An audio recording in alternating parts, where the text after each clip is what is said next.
Hi hello friends, welcome back to our channel. ఈరోజు నేను మీకు దొండకాయ ఉల్లి మసాలా కూర ఎలా చేయాలో సింపుల్గా చేసి చూపిస్తాను. ముందుగా దొండకాయలను శుభ్రంగా కడిగేసి ఇలా నిలువుగా కట్ చేసి పెట్టుకోవాలి. నెక్స్ట్ ఆనియన్ పేస్ట్ కోసం ఉల్లిపాయలు, టమాటో ముక్కలు, కొంచెం జీడిపప్పు, ఒక ఎలకపండు, 2 లవంగా మొగ్గలు వేసేసి మిక్సీలో ఫైన్ పేస్ట్ చేసేద్దాం. చూడండి, ఆనియన్ పేస్ట్ రెడీ అయిపోయింది. ఇప్పుడు స్టవ్ ఆన్ చేసి చిన్న కుక్కర్ పెట్టాను. ఒక 2 టేబుల్ స్పూన్ల వరకు ఆయిల్ వేసాను. ఇప్పుడు ఇందులో మన ఆనియన్ పేస్ట్ని ఇందులో వేసేద్దాం. వేసేసి ఒకసారి బాగా కలుపుదాం. చూడండి, ఆనియన్ పేస్ట్ కొంచెం వేగింది. ఇప్పుడు ఇందులో పసుపు, కారం,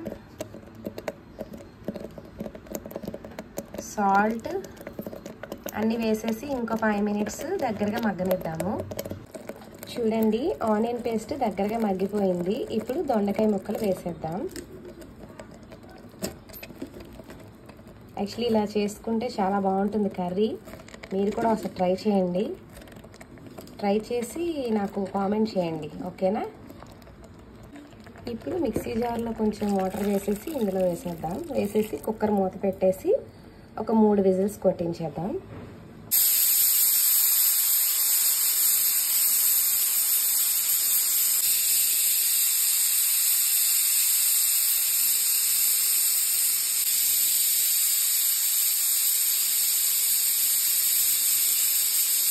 చూడండి, కుక్కర్ చల్లారాక మూత తీసాను. మంచి ఫ్లేవర్తో వాసన అయితే భలే వస్తుంది. ఆ వాసనకే నాకు అసలు తినేయాలనిపిస్తుంది. నెక్స్ట్ కారం కానీ సాల్ట్ కానీ ఏమైనా సరిపోకపోతే ఇప్పుడే అడ్జస్ట్ చేసుకోండి. నేనైతే అడ్జస్ట్ చేసేసాను, అన్నీ పర్ఫెక్ట్గా సరిపోయాయి. అంతేనండి, గుమగుమలాడే దొండకాయ ఉల్లికారం కూర రెడీ అయితే అయిపోయింది. దీన్ని మనం వేడివేడి అన్నంలో తింటే చాలా బాగుంటుంది. నెక్స్ట్ నైట్ టైము చపాతీల్లో కూడా బాగుంటుందండి. మరి మీరేం చేయాలో తెలుసు కదా.